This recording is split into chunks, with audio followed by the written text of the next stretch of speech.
Hello students, today we are going to start a new chapter that is how do organisms reproduce.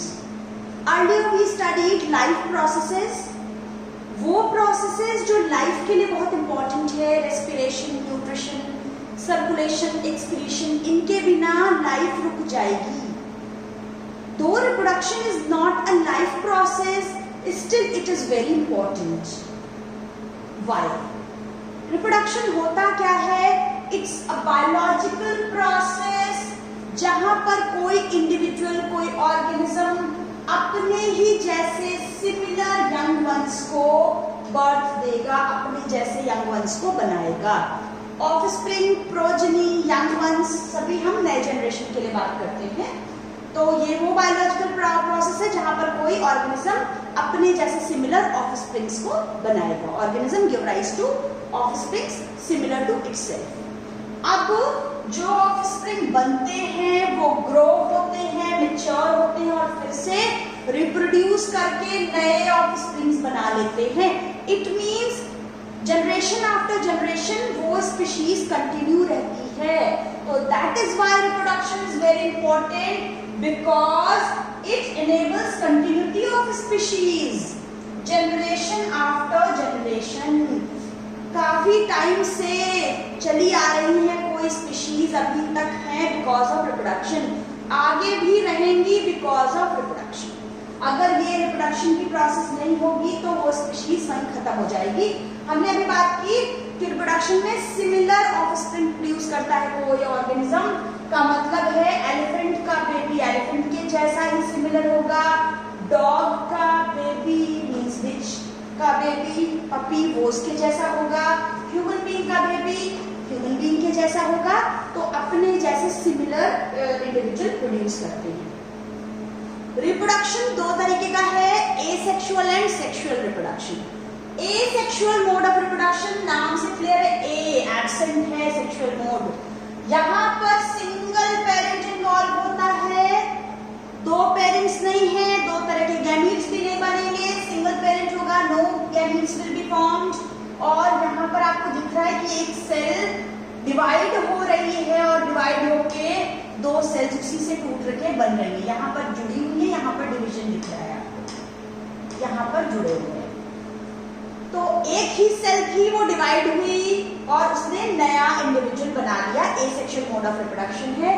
Sexual mode of reproduction में to parents involve होंगे, दो अलग अलग तरीके के gametes form होंगे, उनका फ्यूजन होगा. क्योंकि दो अलग तरह के गैमीट्स फॉर्म हो रहे हैं, कंबाइन हो रहे हैं, तो यहाँ वेरिएशंस क्रिएट होंगे जबकि यहाँ वेरिएशंस नहीं क्रिएट होंगे. हम थोड़ा इसको अच्छे तरीके से देखते हैं. आप ऐसे लिख सकते हो अपनी कॉपी पे भी कि सेक्सुअल रिप्रोडक्शन में टू पेरेंट्स इन्वॉल्व होते हैं जबकि यहाँ पर one parent is involved.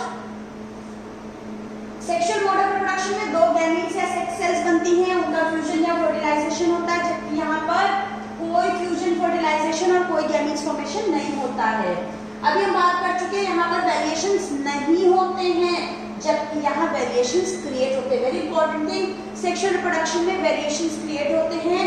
Asexual reproduction में जो प्रोजेनी बनती है वो genetically identical to the parent होती है. मींस एक पेरेंट हमने देखा है, एक सेल से डिवाइड होके अगर दो सेल्स बन गई तो ऑब्वियसली ये दोनों सेल्स जो इस पेरेंट बॉडी से बनी है वो सिमिलर होंगी. तो ये offsprings will be genetically identical to the parent. यहाँ पर वेरिएशंस क्रिएट नहीं हो रहे हैं, यहाँ वेरिएशंस क्रिएट होंगे. बहुत इंपॉर्टेंट बात है. अच्छा, वेरिएशन पे हम इतना फोकस क्यों दे रहे हैं? Because variation is very important thing. क्यों है वेरिएशन जरूरी, देखते हैं. अगर सपोज कोई बैक्टीरिया किसी टेम्परेट वाटर में रह रहा है, नॉर्मल मॉडरेट टेम्परेचर वाले वाटर बॉडी में रह रहा है कोई बैक्टीरिया, तो बैक्टीरियल कॉलोनी नॉर्मली ग्रो करेगी. अगर वहां पर उस वाटर बॉडी में ग्लोबल वार्मिंग की वजह से टेम्परेचर इंक्रीज हो गया, अगर वाटर बॉडी का temperature because of global warming increase हो गया तो क्या होगा? सभी बैक्टीरिया वहां पर मर जाएंगे. Most of the bacteria will die. कौन बचेगा, कौन सर्वाइव करेगा? जिन बैक्टीरियाज ने अपने अंदर वेरिएशन क्रिएट कर लिए हैं हाई टेम्परेचर में सर्वाइव करने के लिए, जिसने हीट के लिए रेजिस्टेंस डेवलप कर ली है, रेजिस्टेंस वाले वेरिएशंस क्रिएट कर लिए हैं, वो सरवाइव करेंगे, बाकी बैक्टीरिया खत्म हो जाएंगे। इसलिए हमेशा वेरिएशन जरूरी है, वेरिएशन इंपॉर्टेंट है, ये यूजफुल है स्पीशीज के सर्वाइवल के लिए। Is it clear?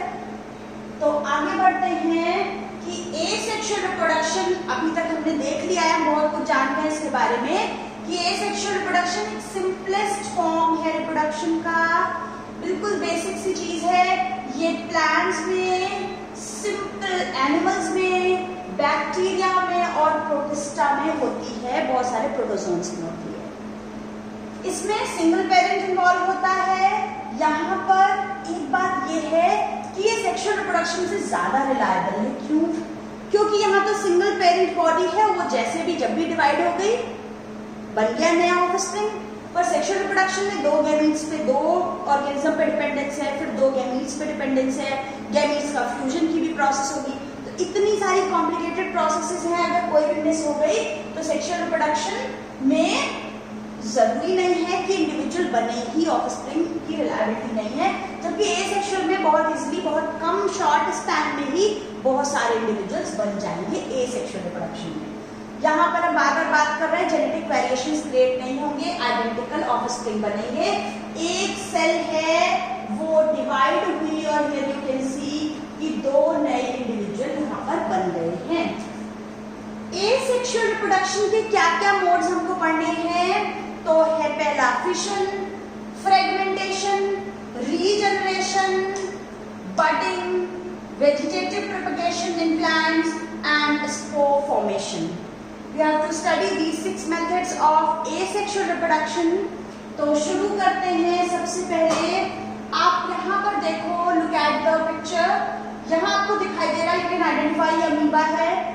ये सेल डिवाइड हुई और डिवाइड होकर आप देख सकते हो दो सेल्स बन गई। कितना सिंपल है ये, आप पहचान सकते हो। यूग्लिना है, ये सेल डिवाइड हुई और दो सेल्स बन गई। पैरामीशियम भी दो डिवाइड होकर दो सेल्स यहाँ पर बन गई।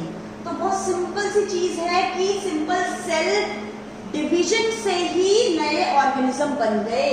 तो पहला मेथड हमारा बहुत ही सिंपल है, फिशन। फिशन का मतलब ही है ब्रेकिंग या डिवीजन। फिशन है ब्रेकिंग या डिवीजन, टूटना। ठीक है, क्या टूटेगी? सेल टूटेगी। दो तरीके का simple cell division is a type of asexual reproduction. Fission है वो मोड। फिशन दो तरीके का है, binary and multiple fission. Binary आपको पता है, binary means two, multiple means many, multiple means many, binary means two. जब एक सेल डिवाइड होके टू डॉटर सेल्स बनाएगी तो दिस इज बाइनरी फिशन। जब एक सेल डिवाइड होके बहुत सारी अंदर न्यू ऑफस्प्रिंग्स बना देंगी तो ये है मल्टीपल फिशन। फिशन की जो प्रोसेस है बहुत सिंपल सेल डिवीजन है। दो तरह का है, binary fission and multiple fission. Binary fission बहुत सारे बैक्टीरिया में, कुछ प्रोटोजोन्स जैसे अमीबा, पैरामीशियम, यूग्लिना, लीशमैनिया, इन सब में होता है। जबकि मल्टीपल फिशन मलेरिया के पैरासाइट प्लाज्मोडियम में होता है। You have to remember 9th class में आपने पढ़ी है डिजीज मलेरिया का पैरासाइट कौन है, पैथोजन कौन है? प्लाज्मोडियम। प्लाज्मोडियम हमारे बॉडी के अंदर जाके आप देखते हो बहुत जल्दी से बढ़ने लगता है। तो कैसे डिवाइड करता है? मल्टीपल फिशन करता है। ये हमारे सेल के अंदर एक प्लाज्मोडियम की सेल है, फिर ढेर सारी बन गई। मल्टीपल फिशन से रैंडमली बहुत सारे सेल डिविजन्स हुए और वो डिवाइड होके बहुत सारी डॉटर सेल बना लेगी साइमल्टेनियसली, सभी एक साथ। This is multiple fission. यहाँ पर देखो बाइनरी फिशन इन अमीबा, ये बहुत इंपॉर्टेंट है। ये आपके प्रैक्टिकल में भी है। प्रैक्टिकल में you have to observe the slide of binary fission in amoeba. तो आप ये देखोगे स्लाइड को, जब स्कूल जाओगे तो ऑब्जर्व करोगे अभी यहाँ पर हम देखते हैं ऑब्जेक्टिव क्वेश्चंस भी पूछे जाते हैं कई बार। आपको ये डायग्राम्स बने हैं ABCD 1 2 3 4, you have to arrange it in a correct sequence. लिखा है 1 2 3 4 points, you have to arrange in sequence. या फिर आपको 3-4 ड्रॉ करके दिए हुए हैं, आपको उनमें से सही वाला आइडेंटिफाई करना है। तो बहुत सिंपल है। सबसे पहले इरेगुलर शेप का अमीबा है। अमीबा की सेल भी इलॉन्गेट हुई और साथ में न्यूक्लियस भी इलॉन्गेट हुआ। इंपॉर्टेंट स्टेप है, न्यूक्लियस का इलॉन्गेशन होगा, थोड़ा सा खिंच के लंबा हो जाएगा न्यूक्लियस और फिर डिवीजन शुरू हो जाएगा। यहाँ पर दिस वे न्यूक्लियस डिवाइड होने लगेगा और न्यूक्लियस डिवाइड होके अलग हो गया। साइटोप्लाज्म में सेल में कंस्ट्रक्शन डेवलप हुआ है, दोनों तरफ से खांच बन गई, कंस्ट्रक्शन डेवलप हुआ और न्यूक्लियर डिवीजन के बाद सेल वॉल फॉर्मेशन भी होगी, सेल डिवीजन भी हो गया, साइटोप्लाज्म भी डिवाइड हो गया। तो ये सिंपल से स्टेप है। पेरेंट बॉडी है अमीबा की, पेरेंट सेल है, सिंगल यूनिसेलुलर ऑर्गेनिज्म है ये। न्यूक्लियस इलॉन्गेट हुआ, न्यूक्लियस डिवाइड हो गया, उसके बाद साइटोप्लाज्म भी डिवाइड हो गया। ये है अमीबा में बाइनरी फिशन। आपने देखा यहाँ अमीबा में, अमीबा किसी भी तरह, क्योंकि अमीबा इरेगुलर शेप का है तो वो किसी भी ओरिएंटेशन से डिवाइड हो सकता है, ऐसे ऐसे ऐसे ऐसे, किसी भी ओरिएंटेशन में डिवाइड हो सकता है, कोई प्रॉब्लम नहीं है। पर कुछ ऐसे, और इसके अलावा आपने देखा कि यूग्लिना इस तरह से लॉन्गिट्यूडनली डिवाइड होता है, जबकि पैरामीशियम ट्रांसवर्सली डिवाइड होता है। और लीशमैनिया आपके सिलेबस में है, you have to understand. Leishmania आपने 9th क्लास में पढ़ी थी, एक और डिजीज कालाजार। कालाजार बीमारी होती है लीशमैनिया की वजह से। ये लीशमैनिया का स्ट्रक्चर, यहाँ पर एक व्हिप लाइक स्ट्रक्चर आपको दिखाई दे रही है। ये लीशमैनिया एक डेफिनेट ओरिएंटेशन में ही डिवाइड होता है। ये अमीबा की तरह इरेगुलर सा नहीं है, यहाँ पर एक डेफिनेट ओरिएंटेशन है जिसमें ये डिवाइड होता है और ये लीशमैनिया डिवाइड होकर इस तरह से 2 नई सेल्स बना देगा। This is binary fission in Leishmania. Thank you. This was all about binary fission and multiple fission.